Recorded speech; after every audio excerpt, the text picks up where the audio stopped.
और आइए बढ़ते हैं आगे, आपको बताते हैं सीएम योगी आज लॉ एंड ऑर्डर को लेकर समीक्षा बैठक करने जा रहे हैं। सीएम योगी वीडियो कॉन्फ्रेंसिंग के जरिए ये बैठक करेंगे। शाम 7 बजे वीडियो कॉन्फ्रेंसिंग के जरिए ये बैठक होने जा रही है, जिसमें आपको बता देते हैं कि डीजीपी समेत पुलिस के तमाम बड़े ऑफिसर्स, प्रशासन के आला अधिकारी और प्रमुख सचिव गृह के साथ साथ वीडियो कॉन्फ्रेंसिंग में मुख्यमंत्री योगी आदित्यनाथ इस बैठक की अध्यक्षता करेंगे। लॉ एंड ऑर्डर के लिहाज से ये बैठक काफी है। नए डीजीपी का कार्यभार संभालने के बाद ये बैठक काफी अहम मानी जा रही है राजीव कृष्ण के लिए। बीएसपी अध्यक्ष मायावती एक बार फिर से संगठन को मजबूत करने की अब कोशिश में जुट चुकी हैं। जो सोर्सेस के हवाले से जानकारी मिल रही है वो बता देते हैं आपको कि कई नेताओं को घर वापसी कराई जा सकती है। उन्हें बीएसपी यानी कि अपने घर वापस आने का ऑफर दिया जा सकता है। पूर्व राज्यसभा के सांसद वीर सिंह, पूर्व सांसद दानिश अली, पूर्व सांसद मलूक नागर और पूर्व मंत्री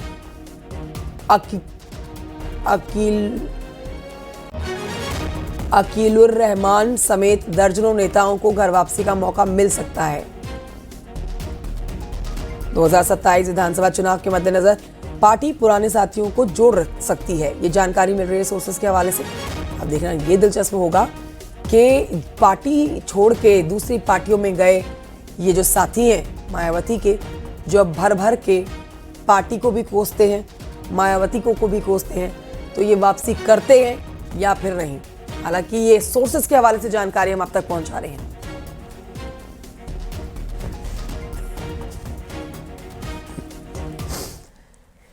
और आइए आपको बताते हैं एसबीएसपी के राष्ट्रीय अध्यक्ष ओम प्रकाश राजभर आज मीडिया से बात करने जा रहे हैं। इस दौरान वो मऊ सदर से पार्टी के विधायक अब्बास अंसारी की विधायकी जाने के बाद खाली सीट पर होने वाले उपचुनाव को लेकर बड़ा ऐलान कर सकते हैं। तो बता देते हैं आपको कि हेट स्पीच केस में मऊ की एमपी एमएलए कोर्ट ने अब्बास अंसारी को 2 साल की सजा सुनाई। अब इसी के चलते उनकी विधायकी जा चुकी है। इस सीट पर उपचुनाव होना है।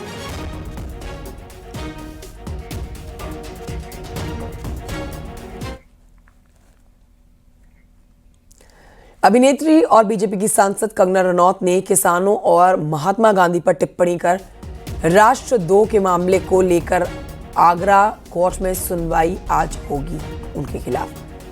इसको लेकर रिवीजन पिटीशन दाखिल हुई। अधिवक्ता रमाशंकर ने जिला जज के पास इसको लेकर प्रार्थना पत्र दाखिल किया, जिसे कोर्ट ने मंजूर करके सुनवाई के लिए आज की तारीख दी।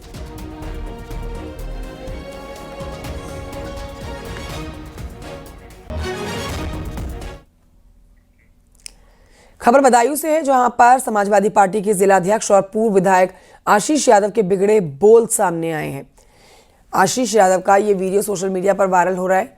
अहिल्याबाई होलकर जयंती पर आयोजित कार्यक्रम में उन्होंने ये कह दिया कि सपा में नेता बनने का शौक है तो वो बनवारी सिंह के चौखट को सलाम करना पड़ेगा, उसे नहीं करेगा तो मैं मजबूर करूंगा कि वो ऐसा करना पड़ेगा क्योंकि मेरी ताकत है। आपको बता देते हैं कि पूर्व विधायक बनवारी सिंह आशीष यादव के पिता हैं। मैं तो मंच पे कह देता हूं कि कोई कितना ही बड़ा नेता लिया बदायूं में, अगर उसे नेता बनने का शौक है तो बनवारी सिंह की चौखट को सलाम जरूर करेगा, और नहीं करेगा तो मैं मुझे मजबूर करूंगा मैं उससे कि वो काम करेगा, करना पड़ेगा क्योंकि मेरी ताकत है। मैं तो मंच पे कह देता हूं। ललितपुर जिला जेल में पूर्व सांसद रिजवान जहीर की बैरक में आपत्तिजनक वस्तुएं मिलने के मामले में एक्शन तेज हो गया है। इस मामले में जांच report DIG jail Kanpur range ने जेल मुख्यालय को सौंपी है। दोषी अधिकारी कर्मचारी पर विभागीय कार्रवाई होगी। जिला विधिक सेवा प्राधिकरण के निरीक्षण में आपत्तिजनक वस्तुएं मिली।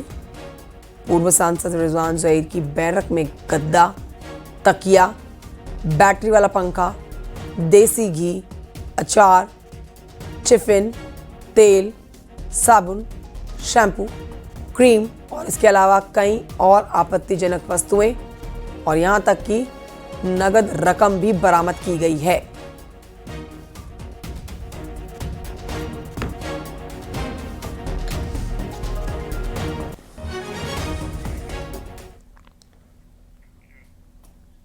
और आइए बढ़ते हैं आगे। प्रयागराज लाउड स्पीकर के इस्तेमाल पर एक बार फिर से विवाद गहरा गया है। समाजवादी पार्टी के नेता और महाराष्ट्र विधायक अबू अजीम आजमी ने बीजेपी पर मुस्लिम समुदाय को निशाना बनाने का आरोप लगाया। मस्जिदों में लाउड स्पीकर पर अब अबू आजमी के बयान पर अयोध्या के संतों ने करारा जवाब दिया है। पूरी खबर जानिए इस रिपोर्ट में।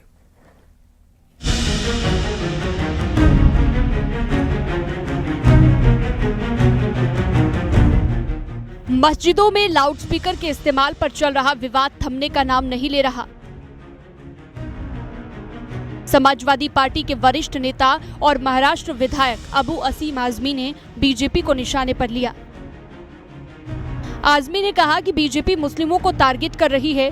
हिंदू त्योहारों और उत्तर प्रदेश में होने वाले कीर्तनों में लाउडस्पीकर का खुलकर इस्तेमाल होता है, फिर केवल मुस्लिम समुदाय को ही क्यों निशाना बनाया जा रहा है।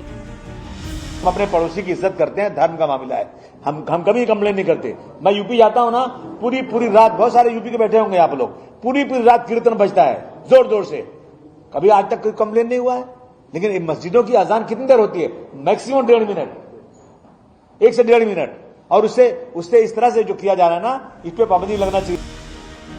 आजमी के इस बयान पर अयोध्या के संतों ने करारा जवाब दिया और इसे सस्ती लोकप्रियता हासिल करने की कोशिश बताया। अगर मस्जिदों पे अधिक लाउड स्पीकर लगे हैं तो उतरने चाहिए। अभी मैं गरीबनाथ महादेव का दर्शन करके बिहार एक कार्यक्रम में आया था। पास की में ही एक मस्जिद है, उस मस्जिद में 6 लाउड स्पीकर ऊपर लगे हुए हैं, 4 मंजिले पे। कोई आपत्ति नहीं है, लेकिन जहां लोगों की आपत्ति है, समस्या है, वहां उतरनी चाहिए। उत्तर प्रदेश में पुलिस प्रशासन की कोई जबरदस्ती नहीं है, मंदिर से भी लाउड स्पीकर उतारे जाते हैं और मस्जिद से भी। देखिए, अबू आजमी का मूर्खतापूर्ण बयान है।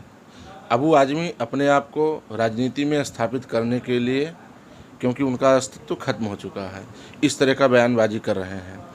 हमारे मुसलमान भाई भी जाग चुके हैं, समझ चुके हैं, शिक्षित भी हो रहे हैं कि ऐसे राजनेताओं के चक्कर में नहीं पड़ना है। अबू आजमी जो सवाल उठा रहे हैं, इनको ये पता होना चाहिए कि केवल मस्जिदों के लिए नहीं, मंदिरों में भी ये नियम लागू है। ध्वनि प्रदूषण से बच्चों की पढ़ाई प्रभावित होती है, तमाम ऐसे जो सर्विस करने वाले लोग हैं वो सो नहीं पाते हैं, तमाम तरह की परेशानियां हैं।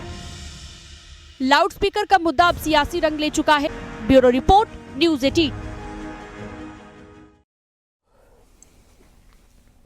बकरीद से पहले गाजियाबाद के लोनी विधायक नंदकिशोर गुर्जर ने डीसीपी ग्रामीण और एसडीएम लोनी को चिट्ठी लिखी है। एयरक्राफ्ट ऑर्डिनेंस और पशुधन अधिनियम 1960 का कड़ाई से पालन सुनिश्चित करने की मांग की गई है। उनका दावा है कि बकरीद के मौके पर लोनी में कुछ असामाजिक तत्व माहौल बिगाड़ने की कोशिश कर सकते हैं। बीजेपी विधायक ने मुस्लिम समुदाय से अपील की है कि वो पहले की तरह इस बार भी इको फ्रेंडली ईद मनाए। इस तरह की बकरीद के नाम पे अगर पशुओं का कटान होगा तो एक तरह से राष्ट्रद्रोह का मसला बनता है। और मुझे उम्मीद है कि जिस तरह मुस्लिम भाइयों ने पिछले वर्ष इको फ्रेंडली ईद मनाते हुए वहाँ केक का बकरा बनाकर काटा था, सांकेतिक रूप से अपना त्यौहार को मनाएं और हम सब लोग उनके साथ हैं। लेकिन किसी भी कीमत पे वहाँ अगर ये सब कटान करने का प्रयास किया गया, पशुओं का किसी भी प्रकार का, और कई बार तो गोवंश का कटान भी कुछ लोग माहौल बिगाड़ने के लिए करते हैं, तो पुलिस की ड्यूटी है, मैंने पुलिस को कहा है कि सख्ती के साथ कार्रवाई करें। कोई किसी प्रकार का कटान नहीं होना चाहिए, हर हाल में ऑर्डिनेंस का पालन कराया जाए। शामली से खबर, जहां पर प्रयागराज तक ट्रेन पलटाने की नाकाम साजिश का खुलासा हुआ। शामली में रेलवे ट्रैक पर कई फीट लंबा पाइप रख दिया गया था, जबकि प्रयागराज में पटरी पर बोल्डर रखकर तेजस एक्सप्रेस को डिरेल करने की कोशिश की गई। ये दोनों ही कोशिशें फेल हो गई। ड्राइवर की सूझबूझ के चलते दोनों जगह पर बड़ा हादसा टल गया, लेकिन घटना के बाद बड़ी साजिश की आशंका जताई जा रही है।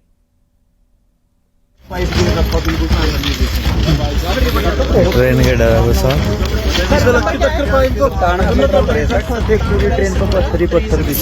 ट्रेन पलटाने की साजिश नाकाम।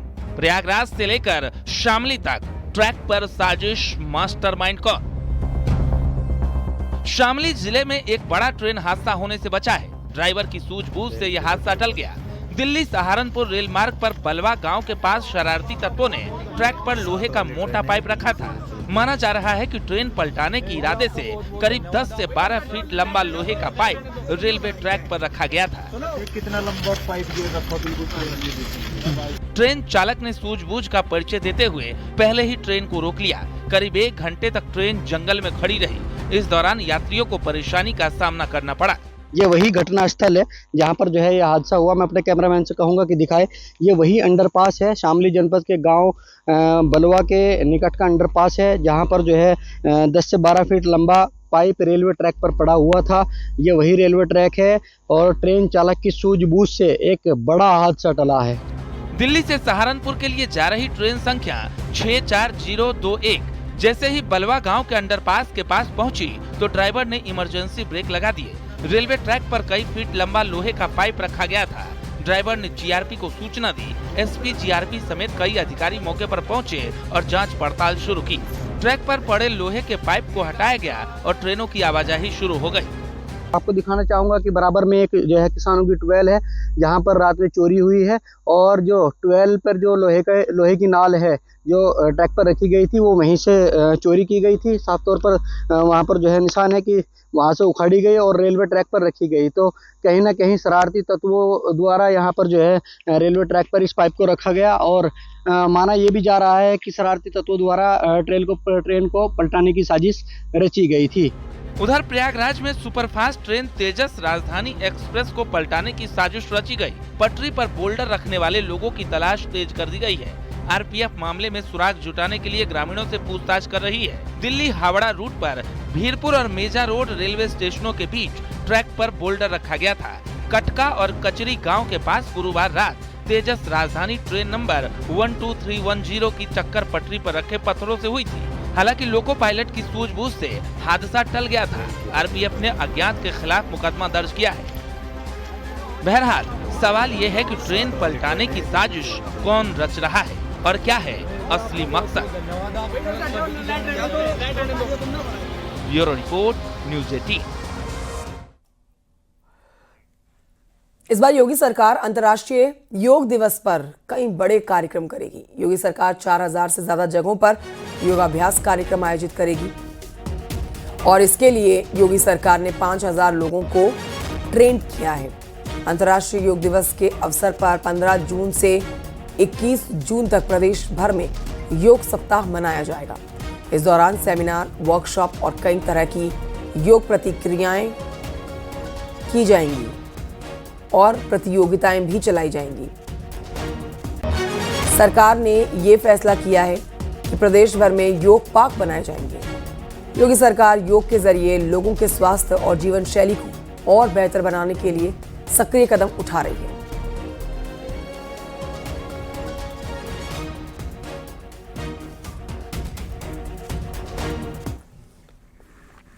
आगरा में लोकमाता अहिल्याबाई होलकर की जयंती के कार्यक्रम में उपराष्ट्रपति जगदीप धनखड़ ने सीएम योगी की जमकर तारीफ की। उन्होंने मुख्यमंत्री योगी आदित्यनाथ के लिए कहा कि सीएम योगी ने पूरा यूपी उसका कायापलट कर डाला है। आने वाली पीढ़ियां मुख्यमंत्री के इस काम को इसी तरीके से याद करेंगी जिस तरीके से आज हम लोग माता अहिल्याबाई होलकर को याद कर रहे हैं। मैं उत्तर प्रदेश के मुख्यमंत्री के संदर्भ में भी कहना चाहूंगा, जो लोकमाता अहिल्याबाई होलकर ने किया, उत्तर प्रदेश के आज के मुख्यमंत्री ने उत्तर प्रदेश की काया पलट दी।